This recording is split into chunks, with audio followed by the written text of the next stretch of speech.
HSRA की स्थापना किस वर्ष हुई थी? हिंदुस्तान सोशलिस्ट रिपब्लिक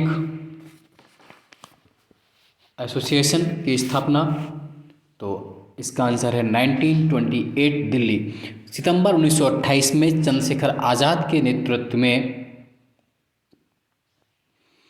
दिल्ली के फिरोजशाह कोटला मैदान में हिंदुस्तान सोशलिस्ट रिपब्लिकन एसोसिएशन की स्थापना हुई थी। और इससे पहले जो HSRA से पहले बना था HRA हिंदुस्तान रिपब्लिक एसोसिएशन, उसकी स्थापना HRA की स्थापना कानपुर में हुई थी। HRA की स्थापना कानपुर में हुई थी और HSRA की स्थापना दिल्ली में हुई। HSRA की स्थापना जो हुई थी 1928 दिल्ली के फिरोजशाह कोटला में चंद्रशेखर आज़ाद की अध्यक्षता में, जबकि HRA की स्थापना जो कानपुर में हुई थी 1925 में, तो कानपुर में जो HRA बना था उसके अध्यक्षता की थी सचिन सान्याल ने। तो याद रखेंगे इसको, ये हमेशा आपसे ऐसे क्वेश्चन जो बार बार पूछे जाते हैं। अगला है सुगौली की संधि कब हुई थी? तो सुगौली की संधि 4 मार्च 1816 को हुई थी और वर्तमान में भारत की सबसे प्राचीन संधि है जो अभी भी अस्तित्व में है। अंग्रेजों और आंग्ल नेपाल युद्ध के बाद ये संधि हुई थी, है ना, नेपाल के बीच हुई थी। हालांकि वर्तमान में भारत और नेपाल के बीच ये संधि कार्यान्वित है और सबसे प्राचीन संधि जो अभी भी चल रही है वो ये सुगौली की संधि है। अगला है राजाजी नेशनल पार्क कहाँ पर है? तो आप सब जानते हैं राजाजी नेशनल पार्क कहाँ है, उत्तराखंड में है। बहुत महत्वपूर्ण क्वेश्चन इसलिए है कि आपसे ऐसे क्वेश्चंस बहुत पूछ लेते हैं नेशनल पार्क वाले, तो आप बता पाएंगे। राजाजी नेशनल पार्क उत्तराखंड के देहरादून जिले में स्थित है ना, देहरादून हरिद्वार और ऋषिकेश वाले बॉर्डर पर है और प्रोजेक्ट टाइगर में ये शामिल है। अगला है भारत में जैव विविधता की दृष्टि से संवेदनशील स्थल हॉटस्पॉट कितने हैं?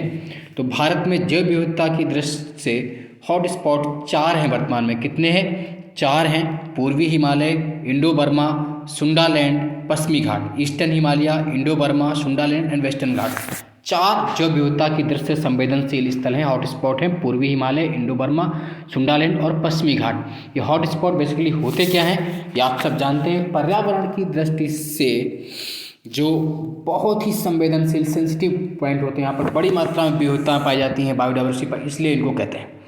ये हम बात कर रहे हैं लगातार अपने ब्रह्मास्त्र सीरीज पे, चाहे यूपी पीसीएस हो, उत्तराखंड पीसीएस हो, बिहार पीसीएस हो, आरएएस हो, यूपी पीजीटी हो, यूपी एचईसी हो, यूपी जीडीसी हो, सभी एग्जाम्स में काम आने वाले एक ही टाइप के क्वेश्चंस।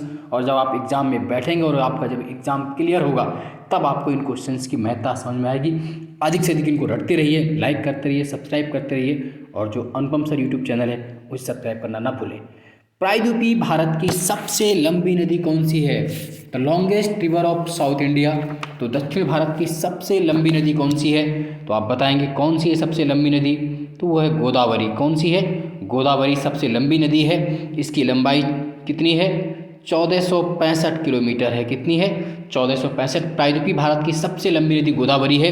इसकी कुल लंबाई 1465 किलोमीटर है। ये महाराष्ट्र में त्र्यंबकेश्वर के निकट से निकलती है और ये दक्षिण भारत की सबसे लंबी नदी है। साथ ही भारत की दूसरी सबसे लंबी नदी गोदावरी है और गोदावरी को ओल्ड गंगा या वृद्ध गंगा भी कहा जाता है, याद रखेंगे इस बात को।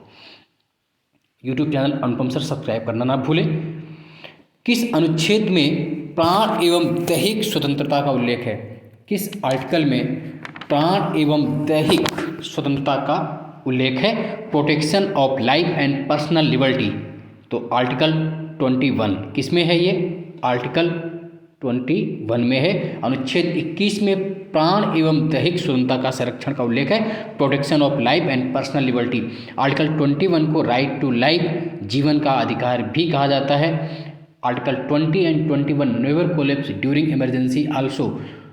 अनुच्छेद 20 और 21 को आपातकाल के दौरान भी समाप्त नहीं किया जा सकता, भंग नहीं किया जा सकता। रट लीजिए, बहुत महत्वपूर्ण है। बाय द 44 अमेंडमेंट एक्ट 1978 44वें संविधान संशोधन अधिनियम 1978 से प्रावधान कर दिया गया है कि मौलिक अधिकार 20 और 21 आपातकाल इमरजेंसी में भी समाप्त नहीं किए जा सकते। अगला क्वेश्चन नंबर 7 है, वर्ष 1997 में विश्व पर्यावरण सम्मेलन कहाँ पर आयोजित हुआ था? तो 1997 में जो विश्व पर्यावरण सम्मेलन का आयोजन जापान के क्योटो में किया गया था। कहाँ पर किया गया था? Kyoto, Japan. जापान के क्योटो शहर में हुआ था, जिसके दौरान क्योटो प्रोटोकॉल को अपनाया गया था। और ये क्योटो प्रोटोकॉल आपका 16 फरवरी 2005 से प्रभावी हुआ था। याद रखेंगे इस बात को, बहुत महत्वपूर्ण क्वेश्चन है। अगला क्वेश्चन है, किस समिति ने न्याय पंचायतों के गठन की सिफारिश की थी? किस कमेटी ने न्याय पंचायतों के गठन की सिफारिश की थी? तो आप बता पाएंगे किसने की थी, आप सब जानते हैं, बहुत अच्छा क्वेश्चन है। तो अशोक मेहता कमेटी। किसने? Ashok Mehta committee recommended the न्याय पंचायत। तो अशोक मेहता समिति ने न्याय पंचायतों के गठन की सिफारिश की थी। वर्ष 1977 में न्याय पंचायती राज व्यवस्था पर सुधार देने के लिए अशोक मेहता कमेटी गठित की गई थी और अशोक मेहता कमेटी ने 1978 में न्याय पंचायतों की सिफारिश की थी। अशोक मेहता समिति ने ही पंचायती राज सिस्टम में द्विस्तरीय की सिफारिश की थी। ये क्वेश्चन आता है, किस कमेटी ने द्विस्तरीय पंचायती राज की सिफारिश की थी? तो अशोक मेहता ने। अशोक मेहता समिति ने जो 3 टियर पंचायती राज है, त्रिस्तरीय पंचायती राज के स्थान पर द्विस्तरीय पंचायती राज को लागू करने की बात की थी। और पंचायतों संबंधित मेरा पहला वीडियो जो पंचायती राज पढ़ा उसको जरूर देखिए, एक भी क्वेश्चन कभी आपका गलत नहीं होगा। अगला है, किस राज्य ने सर्वप्रथम सेवा का अधिकार अधिनियम लागू किया भारत में? किस स्टेट ने सर्वप्रथम सेवा का अधिकार, राइट टू सर्विस? तो भारत में सबसे पहले मध्य प्रदेश ने सेवा का अधिकार अधिनियम लागू किया। कब? 25 सितंबर 2010 को। तो भारत में सबसे पहले सेवा का अधिकार लागू करने वाला राज्य कौन सा था? तो एमपी, मध्य प्रदेश। कब? 25 सितंबर 2010 को लागू किया, 25 सितंबर 2010 को लागू किया। और विश्व की बात करें तो सेवा के अधिकार की अवधारणा सबसे पहले 1991 में ग्रेट ब्रिटेन यूनाइटेड किंगडम में कहाँ से स्टार्ट हुई? यूके से स्टार्ट हुई। 1991 में सबसे पहले यूके ने राइट टू सर्विस सेवा का अधिकार लागू किया था दुनिया में, जबकि भारत में सबसे पहले एमपी ने। अगला है, अनाज भंडारण अनुसंधान तथा प्रशिक्षण केंद्र, ये कहाँ पर स्थित है? फिर से सुन लीजिए, अनाज भंडारण अनुसंधान तथा प्रशिक्षण केंद्र कहाँ पर स्थित है? इसी को IGMRI भी कहते हैं। तो ये 1958 में स्थापित हुआ था और ये यूपी के हापुड़ में स्थित है। कहाँ पर है? हापुड़ में है अनाज भंडारण अनुसंधान प्रशिक्षण केंद्र, हापुड़। 1958 में इसकी स्थापना हुई थी। और हमारा जो यूट्यूब चैनल है अनुपम सर, सब्सक्राइब करना न भूलें। निःशुल्क तैयारी करने के लिए जुटे रहिए, सब्सक्राइब करिए, शेयर करिए, लाइक करिए और अधिक से अधिक लोगों तक पहुंचाइए। भारतीय अनाज संचयन प्रबंधन अनुसंधान संस्थान IGMRI हापुड़। अगला है, नासा का अंतरिक्ष यान कैसिनी किस ग्रह के मिशन पर भेजा गया था? नासा का अंतरिक्ष यान कैसिनी किस ग्रह के मिशन पर भेजा गया था? तो आप सब जानते हैं, इस बात को आना भी चाहिए, बहुत महत्वपूर्ण क्वेश्चन है ये। तो नासा का जो अंतरिक्ष यान था कैसिनी, वो किसके मिशन पर भेजा गया था? तो शनि, सैटर्न जो है हमारा शनि, उस ग्रह के मिशन पर भेजा गया था। और जो हम ये PDF आपको निःशुल्क मिलेगी, आप टेलीग्राम ग्रुप ज्वाइन कर लीजिए, अनुपम सर GS ग्रुप, वहाँ पर ही निःशुल्क मिल जाएगी।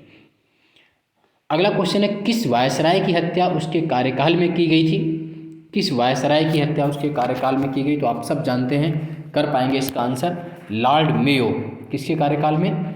लॉर्ड मेयो, जो भारत के गवर्नर जनरल थे, उनकी हत्या उनके कार्यकाल में ही कर दी गई थी। उनके कार्यकाल में ही कर दी गई थी, लॉर्ड मेयो। रख लीजिएगा, बहुत बेहतरीन क्वेश्चन है। लॉर्ड मेयो का जो कार्यकाल था 1869 टू 72 था, 1869-72। और इनकी हत्या 1872 में अंडमान निकोबार द्वीप समूह में भ्रमण के दौरान एक कैदी के द्वारा कर दी गई थी। और इतिहास गवाह है, उसके बाद किसी अंग्रेज गवर्नर जनरल ने अंडमान निकोबार जिसे के जेल, जिसे आज सेलुलर जेल के नाम से जानते हैं, का भ्रमण नहीं किया। सेलुलर जेल आज धरोहर है। अगला है, अलबर्नी का जन्म हुआ था, कहाँ पर हुआ था? अलबर्नी आप सब जानते हैं। तो अलबर्नी का जन्म 973 ईस्वी में खीवा में हुआ था। अलबर्नी का जन्म 973 ईस्वी में खीवा या ख्वारिज़्म में हुआ था, जिसे प्राचीन समय ख्वारिज़्म कहते थे।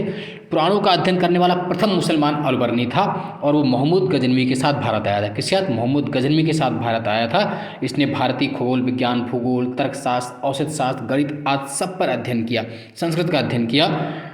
और अलबर्नी ने अरबी भाषा में तहकीक हिंद या किताबुल उल हिंद की रचना की। तहकीक हिंद या किताबुल उल हिंद की रचना किस भाषा में की? बहुत पूछते हैं। तो अरबी भाषा में की तहकीक हिंद या किताबुल हिंद की रचना अलबर्नी ने। ये बहुत बार पूछा गया क्वेश्चन है, किस लैंग्वेज में?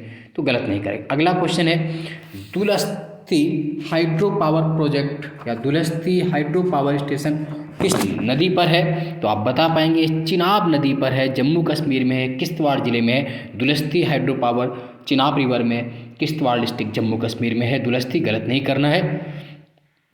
सलाल डैम भी चिनाब नदी पर, याद रखेंगे।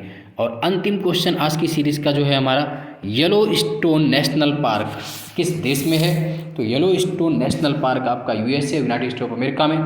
येलो स्टोन नेशनल पार्क संयुक्त राज्य अमेरिका में है। अनुपम सर को सब्सक्राइब कर लीजिए और टेलीग्राम ग्रुप हमारा अनुपम सर जीएस ग्रुप ज्वाइन कर लीजिए। लगातार जुटे रहिए। ये जो हमारा कार्यक्रम चल रहा है Brahmastra series, UPPCS 2022, Uttarakhand PCS 2021, BPSC, RPSC, PGT, triple SC सब में काम आने वाली ये ब्रह्मास्त्र सीरीज है।